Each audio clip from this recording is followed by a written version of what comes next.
Who want one last trip to the long trail? Welcome back to the channel, everyone. Today I want to have a little discussion about returning boss characters. We always talk about normal characters like Bruce and Baek-doo-san and Wang, but I very rarely talk about the big dogs, the ones who have the impact on the majority of the games, the main story themselves, right?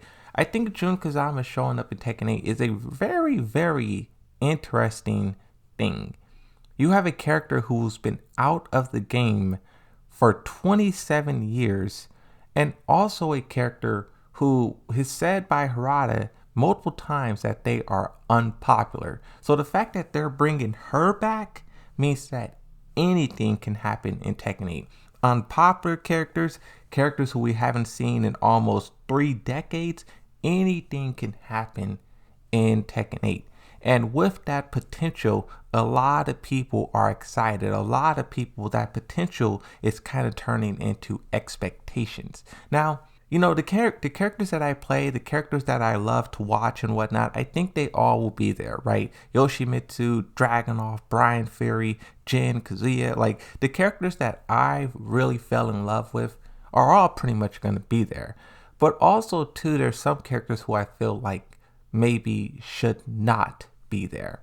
One thing that I talk about on this channel a lot is story, and I talk about the potential of story within each character. Eliza, Claudio, Zafina, Jin, Harang, Yoshimitsu, Brian Fury. So many different characters have so much potential, and you can craft a whole story, a whole narrative, a whole game around a single character. So when you are adding in new characters to the fray, or new characters, returning characters into the fray, it has a potential to become too much, basically. Too much of anything is bad. And too much story, too much characters mean that no character can get a spotlight. And I feel like that's kind of what Tekken 7 has been struggling with.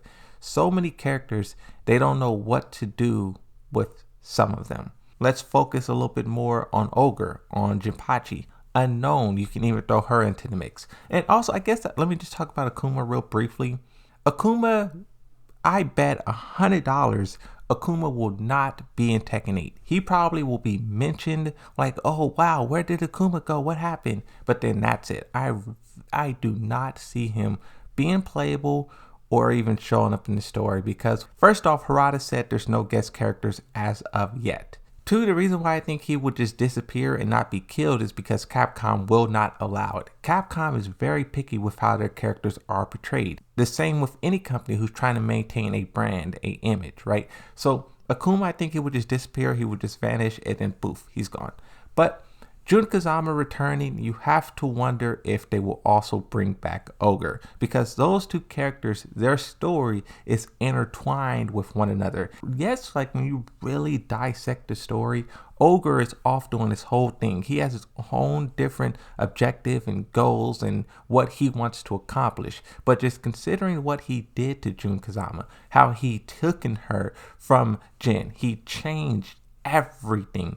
Even when you watch the Netflix series Tekken Bloodline, you can see the last time we ever saw Jun Kazama, she was with Ogre. So if they really do want to explain how that works, what happened for all this time, then you need to show Ogre in some capacity, some flashback, lip service, something. I do see some people who say they don't want Jun Kazama background and all that stuff to be explained, because with that you have the potential of retcons, plot holes, stuff not making sense.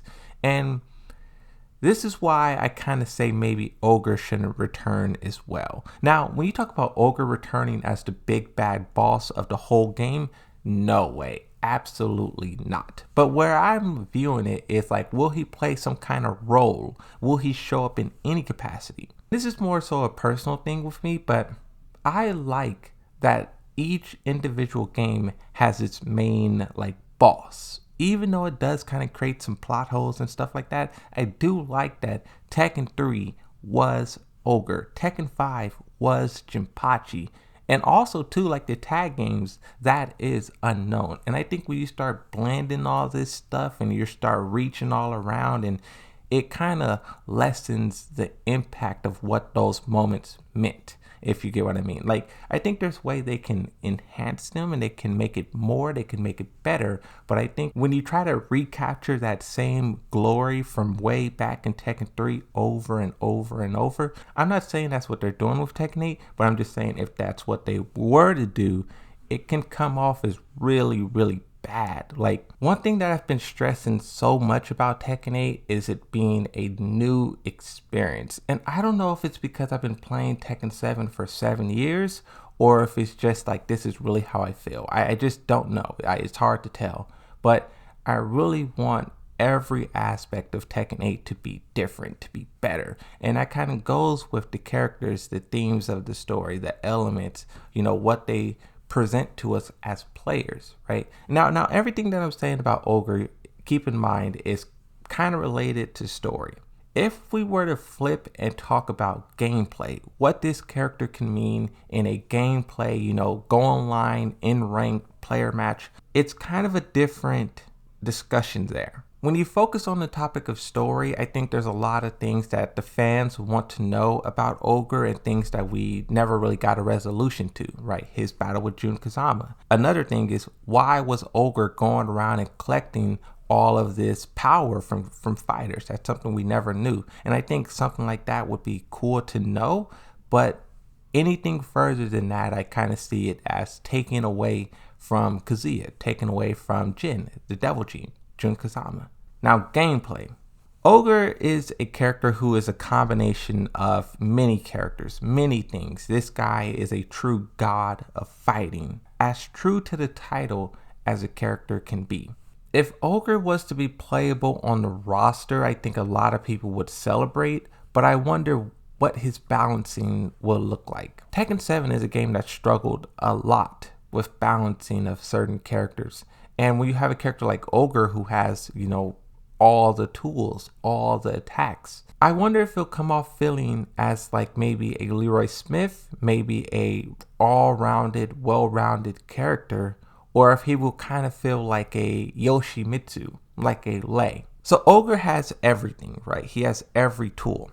And you could also argue that Yoshimitsu does too, more or less, right? Missing some things here and there, but more or less he has an answer for everything. But the thing about Yoshimitsu, a lot of his tools is kind of weak. It's kind of risky, slow, punishable, no tracking, whatever. I wonder if they could go that route with Ogre where yes, he has everything, but it's not so perfected. It's not so refined. And you do have to be this kind of specialist who really understands Tekken, who really knows how to weave in and out of these situations. And that way you can really make his complex gameplay shine, just like a lot of the stance characters, right? I think the topic of Ogre is really interesting when you talk about this character being, I want to say remade, but they kind of did it in Tekken Tag Tournament 2. But I think in Tekken 8, they probably would try to remake him again, right? Modernize him one more time. Same thing with Jun Kazama. What are they going to do with her gameplay? One thing that I really don't like about fighting games, and this is once again something personal to me, but I don't like when they show a boss or, just a very, very like iconic character, but then they reduce that character to just being like a average character. Like, it's kind of like a downgrade. Tekken 3 was all about Ogre and what he was doing. How is Jin going to overcome this? In Tekken 8, if Ogre was introduced, it wouldn't really even be about him. It would be still about Kazuya, still about Jin, more so Jun Kazama. And then he would just be like a chapter, a flip note. And that would kind of diminish his impact overall in terms of the broad scope. The question is a lot more interesting than the answer. And this is one thing that I fear with Tekken 8, where Jun Kazama is going to bring a lot of answers. And I wonder if those answers will end up being retcons, end up being plot holes, confusion, or if it really be something that's truly satisfying. And that's really what it comes down to with Ogre, is whether or not his return would be satisfying, not just to the people who played Ogre in Tekken Tag Tournament 2, but will it be satisfying to everyone who is experiencing the story of Tekken 8, the gameplay of Tekken 8, tournaments? Will everyone be satisfied, or will this character, one, be irrelevant, or two, just be a burden? Tekken 7 has a lot of burdens, and I would hate for a character as iconic as Ogre to become a burden, to become that. I'm really looking forward to this, and this video is just kind of that passion expelled into a video.